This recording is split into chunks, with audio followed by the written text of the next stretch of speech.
कस्तो छ भन्दाखेरि अब जस्तै महिलाले के काम गर्यो अरे राम्रो काम गर्यो भने पनि मान्छेले के सोध्छ भन्दा उसको पछाडि उसलाई डिरेक्ट गर्ने चाहिँ कोही पुरुष छ है सोचि नै रहेको हुन्छ कि यो कुरा म एकदम मान्छु उसको त्यो किनभने उसले एक्लैले गर्न सक्दैन उसलाई कोही न कोही चाहिन्छ र उसको पछाडि कसरी उसलाई ब्याकअप गरिरहेको छ त्यो चाहिँ पुरुषले नै उसलाई गरिरहेको छ होइन जस्तै हामी एउटा इक्जाम्पल लियौँ न हाम्रो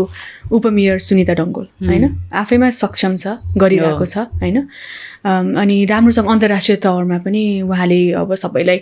एउटा महिला नेतृत्व भनेर आई थिङ्क यसपालि उहाँले पाउनु पनि भएको छ अन्डर 40 स्ट्रङ लिडरसिप भनेर स्ट्रङ वुमन लिडरमा चाहिँ एउटा अवार्ड पनि पाउनु भएको छ तर बाहिर के छ भन्दाखेरि सुनिता डङ्गोललाई उसको जुन जे बोल्दाखेरि पनि केपी भाइले चाहिँ परिचालन गरिरहेको छ होइन अथवा उताबाट नै उहाँको कुनै ठुलो पदबाट सपोर्ट छ नत्र भने यति बोल्न सक्ने मान्छे नै होइन हजुरले त्यो विषयमा पनि ठिकै हो भन्नुभएको जस्तो कि हामीले पनि हेर्ने नजर है अब जस्तो हजुर आफ्नो ठाउँमा एकदमै होइन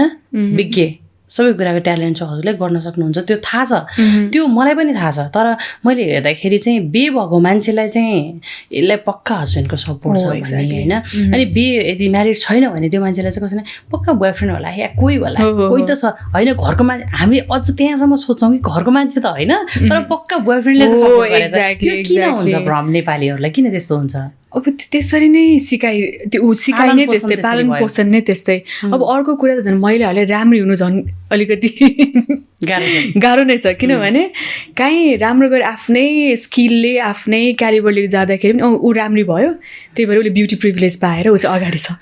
त्यो पनि हुन्छ है फेरि त्यही भएर राम्री हुनु पनि त्यसको पोजिटिभ साइड्स पनि छ नेगेटिभ साइड्स पनि कति कुरा भन्छ